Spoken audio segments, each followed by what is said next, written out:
Hello, welcome to Chile Talk. I'm Neil Davidson, a columnist with a newspaper here in Chile. This is Pete Lee, a student of all things Chilean. Absolutely. And this is a series, Chile Talk, of shortish videos about life in contemporary Chile. Today we're going to talk about the police. Now, there are actually different police forces, aren't there, Pete? Yes, there's a few. Well, there's certainly two major police forces. There's the detectives. The PDI, Policía de Investigaciones, Investigations Police. They actually also do the customs work, which is interesting. Unusual. How did that come about, do you know? Well, as far as I can tell, there were detective forces in some of the ports. Really, the turn into the 20th century, in Valparaiso, for example. And those forces were probably also doing the customs and excise work in the ports. I see. By extension, when the system was nationalised, it may reflect that. That's a theory of mine anyway. So that's a quirk of the Chilean system. When you arrive at the airport and go through passport control, it is the detective force and not a special border force. Yes. Now that's a civil police force, isn't it? But the people we think of as the kind of the cops, the ones who chase after you with all sirens blazing when you're speeding, are actually a paramilitary force, aren't they? The carabineros. Yeah, they're effectively I mean, not paramilitary. They're actually part of the armed forces. What am I talking about? Well, yes. Effectively, they've got a general. They're run by a general, and they are carabineros, which reflects their paramilitary function. Of course, a carbine is a bit like a rifle, but it's not as long. It's a gun you use for close quarters work. Closer quarters.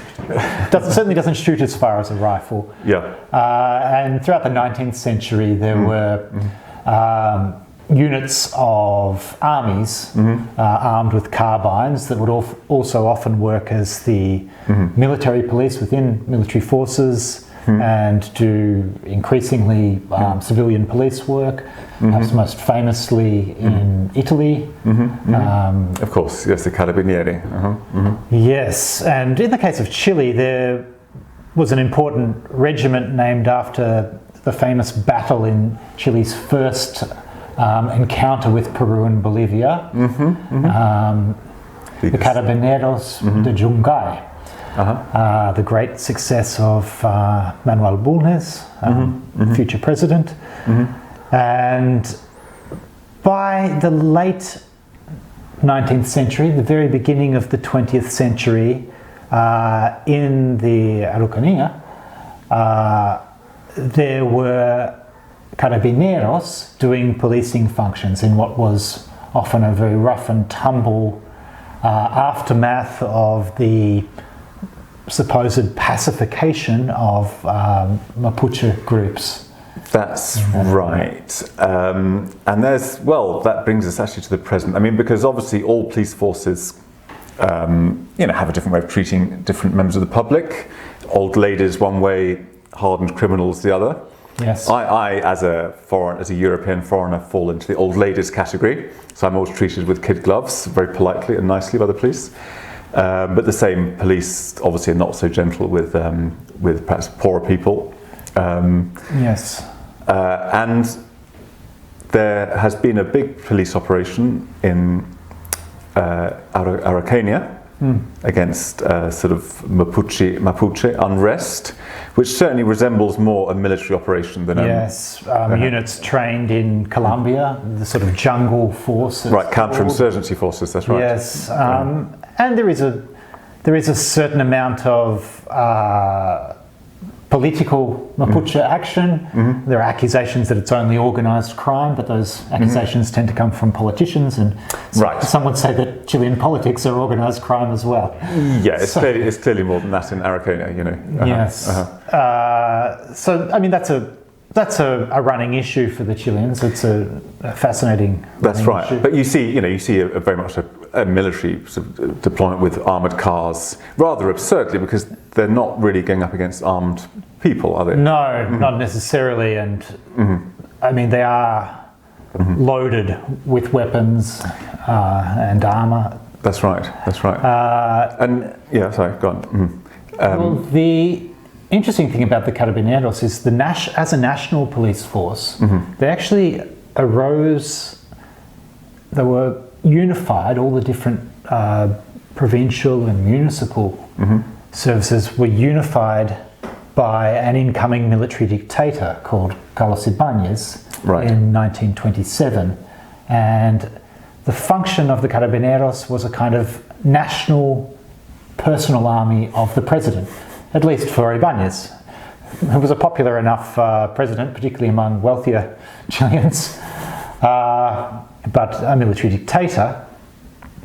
And he shaped the force. He was a military general, an army general.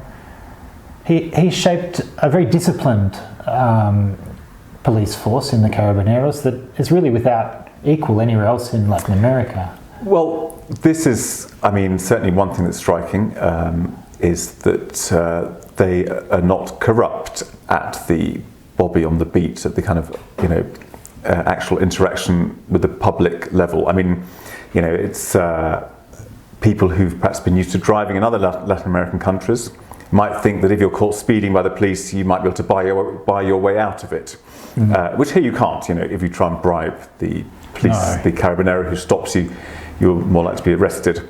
Yes, and the carabineros are trained to be very polite in the first instance, but one way to provoke them is to call them by their nickname. Oh, of course, Paco, that's right. Paco.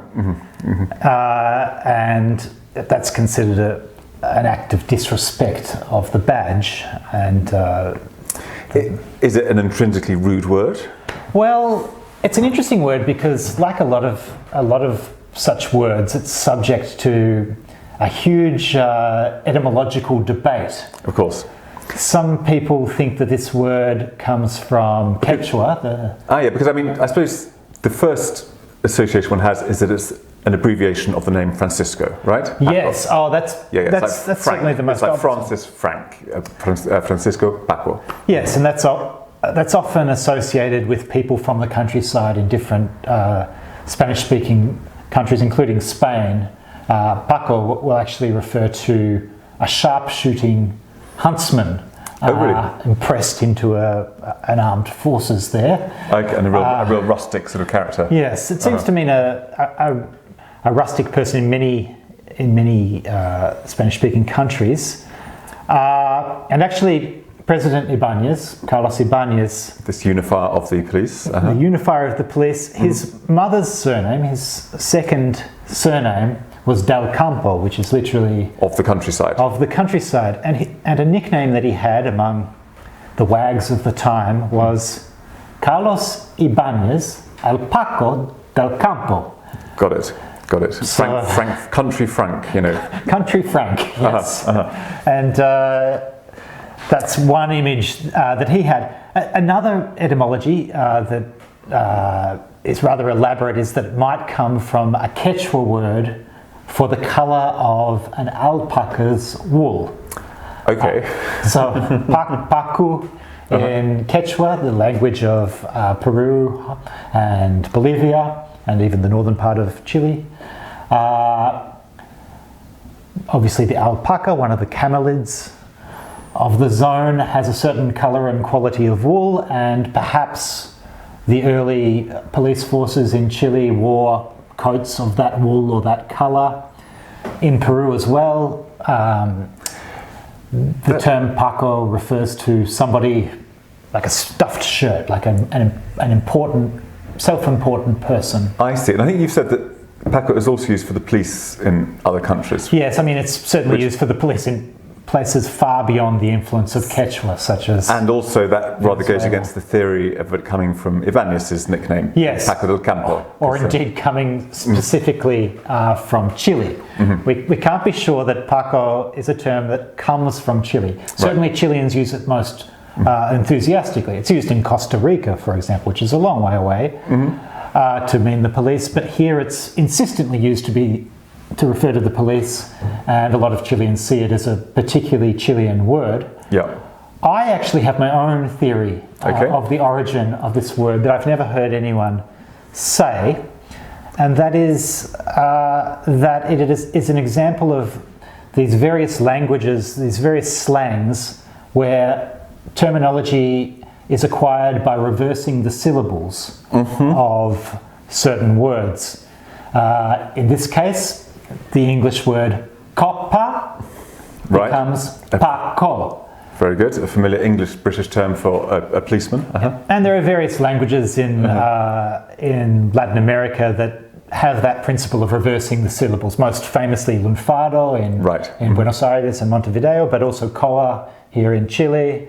Vesre in Paris. That's right. Chebron, whatever. Yes. Yeah. So, do you have any evidence for this theory, or it's just a wild? Absolutely none. But it seems to be open season on the etymology of paco. There are a lot of what we would call backronyms. It's similar to cop. Some people will say cop comes from citizen on patrol. Right. Which of course it doesn't. It comes from the copper, the badge of an early London policeman. Was made. And in the case of Spanish, I think one of them is Policía al Servicio de la Comuna, which is Paco. I'm not convinced by that, and I like my theory. That's Pasc, not Paco. So. Yeah, so there's a few extra words in there. Right. Sometimes we like to elide things. Yeah. Anyway, it's a rather lovely thing to consider the etymology of Paco, but here in recent times, relations between the Pacos and the young people have taken a turn for towards the unhealthy. Because the police, the carabineros became very unpopular during the dictatorship, didn't they? Yes. They were the enforcers of the dictatorship,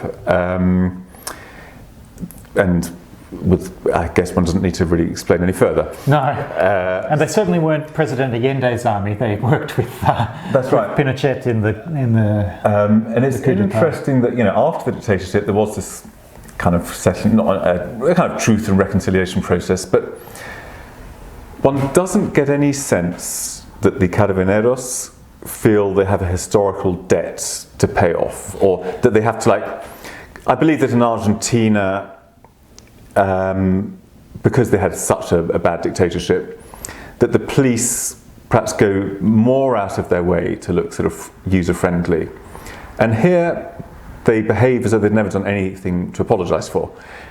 Yes. Well, I mean, the process of reconciliation in Chile after the long military dictatorship of Pinochet, 1973 to 1990, was much more of a negotiated exit than what happened in Argentina, where the national reorganisation process there was absolutely discredited by the Falklands War, for example, which was in any case the last roll of their dice. They were basically booted out. So it collapsed. Whereas here, it was very much an orderly transfer with lots of dictatorship-era institutions still in place. Yes, absolutely. So the police just carried on.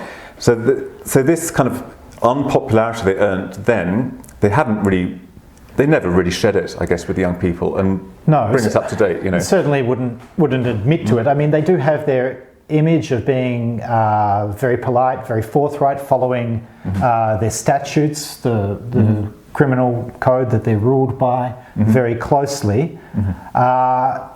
Nowadays, with a disaffected youth, often engaging in stone throwing most often, or that's right. In these great protests we had from late 2019 and until practically the coronavirus started. And over the last 15 years, increasingly so.